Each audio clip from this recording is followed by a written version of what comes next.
Okay बालको, तो आज इस टॉपिक में बात करने वाले हैं। ये तुम्हारा हेरोल्ड फॉर्मूला क्लास 9 का टॉपिक है, पर दिक्कत ये है कि तुम्हारे सिर्फ 9th में ही काम नहीं आएगा। जब सीनियर क्लास में जाओगे तो जो बड़े बड़े क्वेश्चंस होंगे लाइक तुम्हारा क्वाड्रिलेटरल या एरिया पैरेललोग्राम में, उसमें कहीं छोटे छोटे तौर पे ये यूज होंगे। अगर ट्राइंगल का एरिया निकालना होगा तो तुम हेरोल्ड फॉर्मूला यूज कर सकते हो। कोई कॉम्पिटिशन की तैयारी जब करोगे 12th के बाद, उसमें भी हेरोल्ड फॉर्मूला का कहीं ना कहीं यूज आ जाता है। अगर किसी ट्राइंगल का हम निकाल नहीं पाते एरिया, तो किसी ट्राइंगल का एरिया जब निकालते हैं तो हेरोल्ड फॉर्मूला हमारी कैसे मदद कर सकता है, या ये इतना स्पेशल क्यों है कि इसके लिए एक अलग चैप्टर बनाया गया है। जैसे हमने ट्राइंगल्स का और भी एरिया निकाले हैं, पर उसके लिए भैया अलग तो चैप्टर नहीं बना अभी तक। तो हेरोल्ड फॉर्मूला में वो क्या चीज है, वो क्या अलग करता है कि हेरोल्ड के लिए अलग चैप्टर बनाया है। तो समझते हैं। हेरोल्ड ने इसकी जो मैथमेटिशियन था उसका नाम हेरोल्ड था, उसने दिया था ये फॉर्मूला। आपको पता है कि एक राइट एंगल ट्राइंगल होता है, ये 90 है और मान लो ये है तुम्हारा हाइट, ये हो गया तुम्हारा बेस। तो इस ट्राइंगल का अगर एरिया मैं निकालूंगा तो ये एरिया बहुत सिंपल होगा, 1/2 इंटू बेस इंटू में हाइट। Got it. अगर कोई ऐसा ट्राइंगल दे रखा है और ये मान लो तुम्हारा बेस है, ये तुम्हारा क्या है बेस, और यहाँ पे कोई एल्टीट्यूड आ गया मेरा h हाइट का, तो इसका भी एरिया क्या होगा सेम, यही एरिया होगा 1/2 इंटू बेस इंटू हाइट। अब क्या हुआ कि अगर मान लो कोई इक्विलेटरल ट्रायंगल है जिसकी तीनों साइडें क्या है ए, तीनों साइडें ए रखी है, तो इसका जो अगर एरिया निकालना होगा तो वो एरिया क्या होगा, वो होगा √3/4 a स्क्वायर यानी साइड पे स्क्वायर। अब ये सारी प्रॉपर्टी हमें गिवन है, ये सारे हम यूज करते हैं, हमें कोई दिक्कत नहीं होगी। दिक्कत कहाँ पे होगी, जब कोई ऐसे ट्रायंगल का हमें एरिया निकालना हो जिसके ट्रायंगल के साइड के बीच में कुछ रिलेशन ना हो, जैसे यहाँ पे तीनों साइड इक्वल थी, ऐसा कुछ ना हो, या वो राइट एंगल ट्रायंगल ना हो। जब ऐसी कंडीशन नहीं होगी फिर हम कैसे यूज करके कैसे निकालेंगे किसी ट्रायंगल का एरिया, उस केस में आता है अपना हेरोल्ड। तो चलिए निकालते हैं।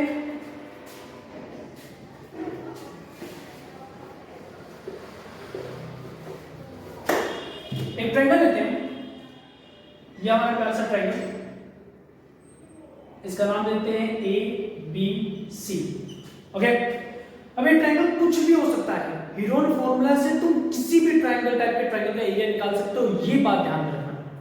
तो मान लो AB तुम्हारे साइड पे तुमने नाम दे दिया A छोटा है, BC का नाम दे दिया छोटा B, और AC का नाम दे दिया छोटा C।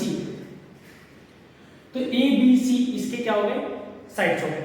अब इस ट्रायंगल का अगर तुम्हें पेरीमीटर निकालना हो तो तुम्हें पता है किसी भी ट्रायंगल का पेरीमीटर निकालने का फॉर्मूला तीनों साइडों को सम कर दो, या किसी भी फिगर का अगर तुम्हें निकालना होता है पेरीमीटर तो सभी साइडों को सम कर दो।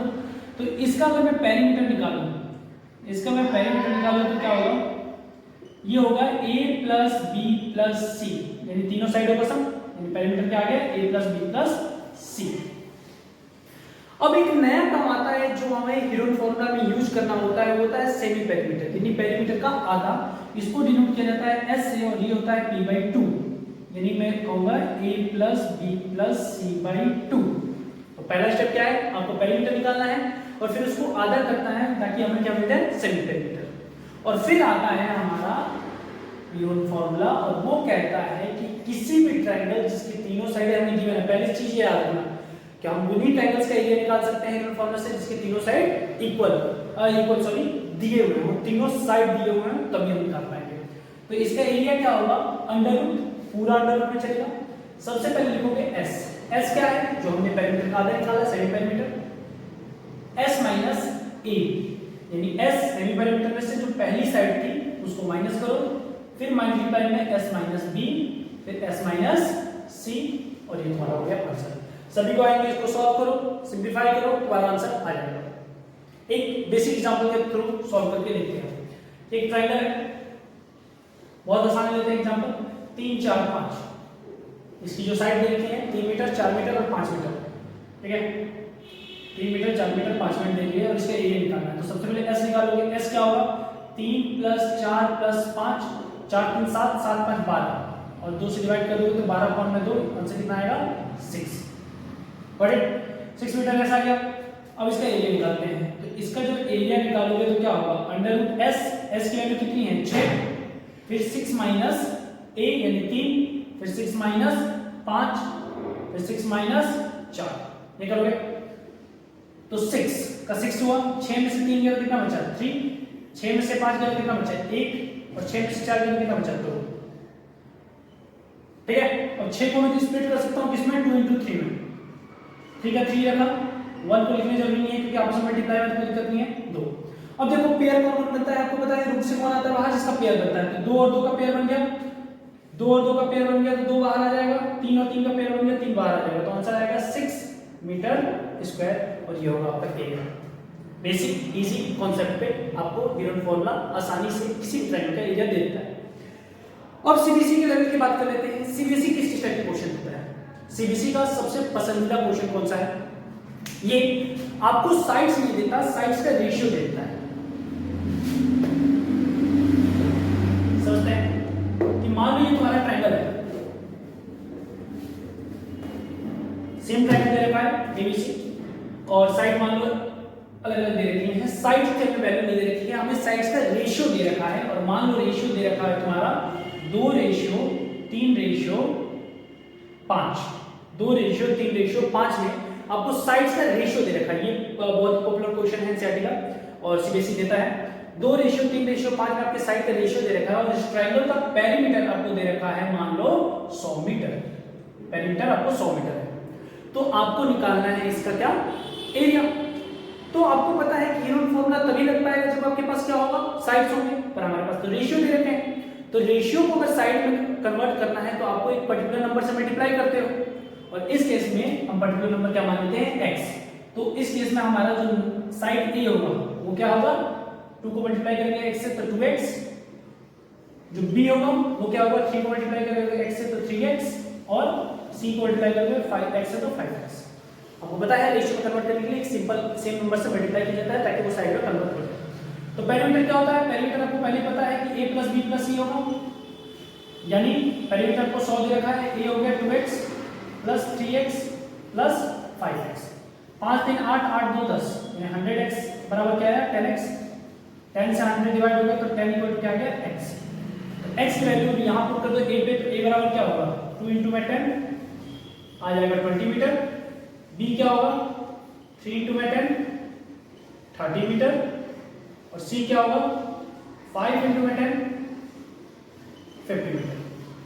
हमारे पास a b c आ गया, a b c आ गया, और s क्या होगा, s होता है पेरीमीटर का आधा, पेरीमीटर आपको 100 दे रखा है, 100 का सीधे आधा कर दो तो कितना आ जाएगा 50 मीटर। हमारे पास s आ गया, हमारे पास a आ गया, हमारे पास b आ गया, हमारे पास c आ गया, वैल्यू पुट कर आंसर लाओ, बात खत्म। ये एक पॉपुलर क्वेश्चन है जो आपके एनसीईआरटी दिया हुआ है, एनसीईआरटी में दो एक एग्जांपल में है और एक एनसीईआरटी एक्सरसाइज में है, तो वहां से आप ये कर सकते हैं। ठीक है, सेकंड जो क्वेश्चन इसके बेसिक बनते हैं वो बनते हैं कि आपको कोई दो साइड दी होगी, लाइक ए और बी दे रहे, ए और बी दे रहे, और आपसे पूछा जाए कि पहले इसका एरिया निकालो और तुम्हें पेरीमीटर दिया हो। तो आपको पता है कि अगर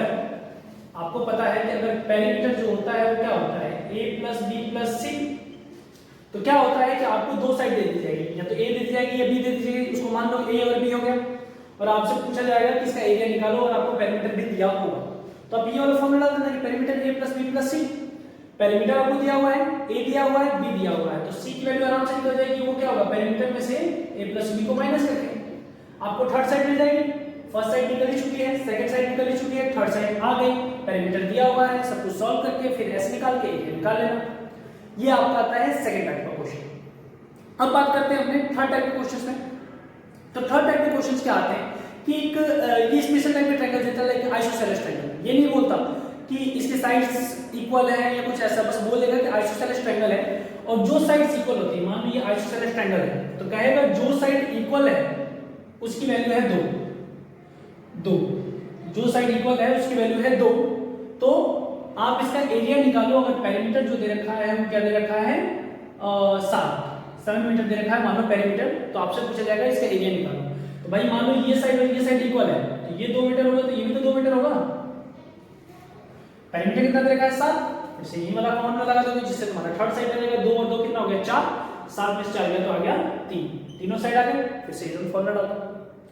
कुछ की पॉइंट आपको याद करने की जरूरत है, ये की पॉइंट अगर आपको याद रहेगा यूनिट फॉर्मूला में तो आसानी से आप सॉल्व कर सकते हो, बिना गलती के कर पाओगे।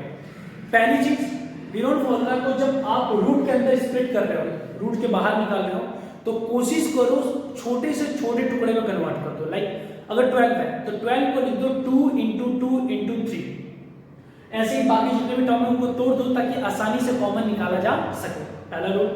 दूसरा, जब लास्ट में अगर आप आंसर लेके आ रहे हो तो याद रख के यूनिट लगाना मत भूलना, चाहे मीटर स्क्वायर चाहे सेंटीमीटर स्क्वायर, और अगर कोई वैल्यू ना दे रखी हो तो यूनिट स्क्वायर ही लिख सकते हो सीधे।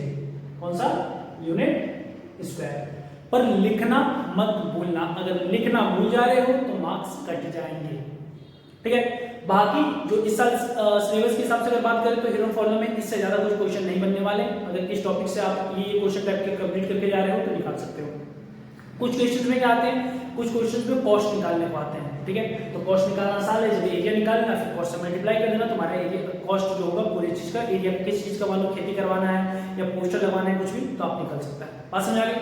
तो आई होप क्लियर हो आपको, टॉपिक क्लियर हो। टॉपिक ये पढ़ के और एनसीईआरटी से जितनी ज्यादा प्रैक्टिस कर सकते हो उतनी प्रैक्टिस कर लेना, बस इतना ही है तुम्हारे चैप्टर में, ठीक है। बाय बाय, टेक केयर, सब